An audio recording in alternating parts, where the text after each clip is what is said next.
Hello guys, this is Kunal Gautam and this is your Soren Classes YouTube channel. Now from last few days, I'm not taking any class due to health issue. So in today class, we are taking audio classes. And today we are going to discuss very important point from biology. First cell, second is nucleus, third is chromatin and chromosome, DNA, gene and sex chromosome. Okay. First of all, we are going to discuss one by one here.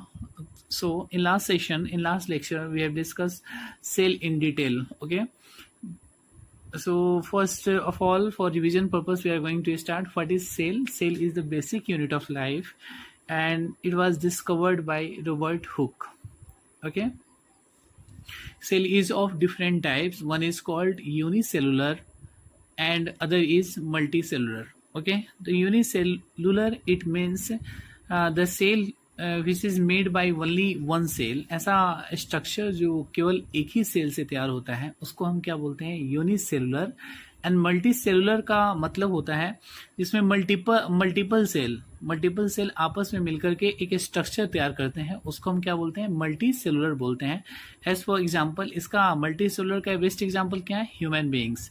मतलब humans जो बहुत सारे sales आपस में मिल करके humans का एक बड़ी स्ट्रक्चर का फॉर्मेशन रेडी होता है. तो human beings is the best example of multi cellular. Okay. अब हम देखते हैं न्यूक्लियस क्या होता है. ओके. तो nucleus comes inside the cell. मतलब कि सेल के इनसाइड, मतलब इनर पार्ट में क्या होता है? न्यूक्लियस पाया जाता है. और न्यूक्लियस जो है सेल्स के होल बिहेवियर को कंट्रोल करने का काम करता है. ओके. तो इसको हम हिंदी में केंद्रक भी बोलते हैं. केंद्रक मतलब जो कि सेल के इनसाइड पाया जाता है. ठीक है. अब क्या होता है कि न्यूक्लियस जो होता है, न्यूक्लियस में ऐसा होता है कि उसमें क्रोमैटिन पाया जाता है. क्रोमैटिन या फिर क्रोमोसोम भी बोलते हैं उसको, क्योंकि क्रोमैटिन के कंडेंस्ड पार्ट को हम क्या बोलते हैं? क्रोमोसोम बोलते हैं. और ये क्या होता है? न्यूक्लियस का इनसाइड पार्ट होता है जिसको हम क्रोमैटिन बोलते हैं. ठीक है. एक chromosome is basically a thread like structure. ठीक है. और क्रोमोसोम में उसके इनसाइड एक और लेयर पाया जाता है जिसको हम डीएनए बोलते हैं. डीएनए के इनसाइड जीन पाया जाता है. ठीक है. और क्रोमोसोम डिफरेंट टाइप्स के होते हैं क्रोमोसोम. ठीक है. एक होता है सेक्स क्रोमोसोम. तो हम देखते हैं कि वन बाय वन हमने इस चीज को देखा. अब हम थोड़ा डिटेल में देखेंगे इस चीज को कि क्या होता है और कैसे इस चीज को किसका क्या वर्क है. तो सबसे पहले देखते हैं क्रोमोसोम को इन्वेंट किया था वाइल्ड डेयर ने. ठीक है. ये बेसिकली 3 पार्ट्स में इसको हम डिवाइड करते हैं. 3 पार्ट्स में एक क्रोमोसोम डिवाइड होता है. एक होता है अपर पार्ट, एक सेंटर्ड पार्ट और एक होता है बॉटम पार्ट. सबका अलग अलग नेम है और ये इंपॉर्टेंट है क्योंकि एग्जाम में डायरेक्टली क्वेश्चन आ जाता है इससे. तो सबसे अपर पार्ट को हम बोलते हैं सेटेलाइट, सेंट्रल पार्ट को हम बोलते हैं सेंट्रोमर बोलते हैं, और बॉटम पार्ट को हम टेलोमर बोलते हैं. ठीक है.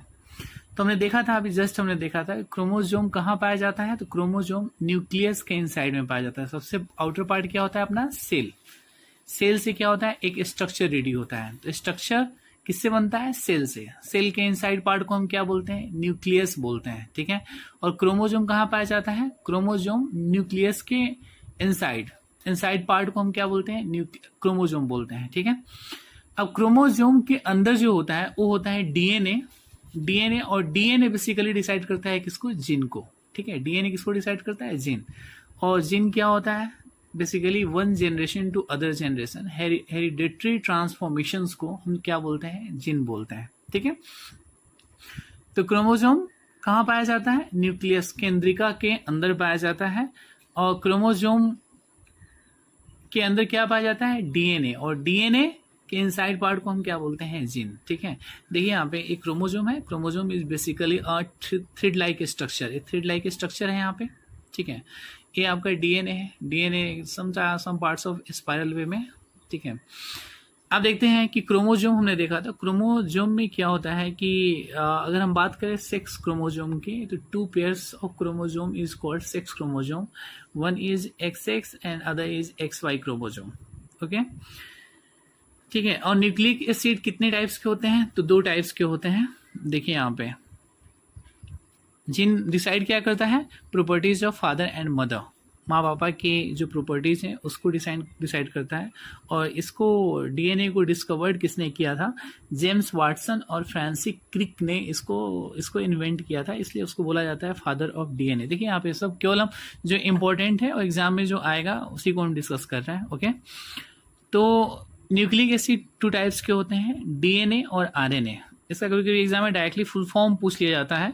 तो डीएनए को हम बोलते हैं डीऑक्सी राइबो न्यूक्लिक एसिड और आरएनए को क्या बोलते हैं? Ribo nucleic acid. ठीक है, लास्ट टॉपिक था अपना क्रोमोजोम। तो क्रोमोजोम कितने टाइप्स के होते हैं? बेसिकली सेक्स क्रोमोजोम 2 टाइप का होता है। एक को बोलते हैं हम, क्या होता है? X and Y chromosome. ठीक है, एक्स एंड वाई क्रोमोजोम। तो कितने हुए? 2 क्रोमोजोम होते हैं। अब देखते हैं हम लोग कि बेसिकली रिप्रोडक्टिव सिस्टम का भी कुछ पार्ट उसमें भी थोड़ा बहुत हम देख लेंगे इसको। अब मेल में जो क्रोमोजोम पाया जाता है 22 पेयर ऑफ क्रोमोजोम होते हैं, जो कि बॉडी के बेसिकली प्रोग्रेस के लिए होता है, जो न्यूट्रिशन प्रोवाइड करता है बॉडी में और प्रोटीन। और बेसिकली सेकेंड जो होता है कि एक्स वाई क्रोमोजोम जो होता है मेल में पाया जाता है और फीमेल में एक्स क्रोमोजोम पाया जाता है। तो चाइल्ड आपका जो जिस बच्चे का जन्म होता है वो बेसिकली लड़का है या लड़की, वो किस पे डिपेंड करता है? तो डिपेंड करता है मेल पे। ठीक है, क्योंकि दोनों आपस में फर्टाइल होते हैं। इसके पास क्या होता है? एक्स वाई क्रोमोजोम और फीमेल के पास क्या है? X chromosome. आपस में जब फर्टाइल होते हैं दोनों, तो जब अगर 44 पेयर के साथ एक्स वाई क्रोमोजोम बनता है तो इस सिचुएशन में लड़का का जन्म होता है। और अगर 44 के साथ एक्स का फॉर्मेशन होता है तो इस सिचुएशन में क्या होता है? गर्ल्स का बर्थ होता है। ओके, तो समझ में आया आप लोग को? तो क्रोमोजोम कितने होते हैं? तो सेक्स क्रोमोजोम बेसिकली 2 प्रकार के होते हैं। एक होता है एक्स क्रोमोजोम और एक होता है वाई क्रोमोजोम। तो बेसिकली हम ये देखते हैं कि लोग बोलते हैं ना कि ये प्रॉब्लम है, जैसे कि लड़कियों में प्रॉब्लम है कि बच्चे नहीं हो पाते, लड़का नहीं हो पाता, लड़की नहीं होता। नहीं, एक कंप्लीट रिस्पॉन्सिबिलिटी होती है किसकी? तो एक मेल की होती है, क्योंकि वो रिस्पॉन्सिबल होता है कि जो बच्चा हो रहा है वो मेल है या फीमेल है, जो बेबी है मतलब जो लड़का है या लड़की है। ओके, तो अब देखते हैं कि इससे बहुत सारी प्रॉब्लम भी होती है। जैसे कि हम देखते हैं कि क्रोमोजोम से रिलेटेड सिंड्रोम भी होते हैं, मतलब कि कुछ प्रॉब्लम्स होते हैं। मान लेते हैं कि कभी एक्स्ट्रा क्रोमोजोम हो जाता है, मतलब ऐसा हो जाता है कि 44 के साथ XXY हो जाता है, या फिर 44 के साथ XYY हो जाता है। ठीक ना?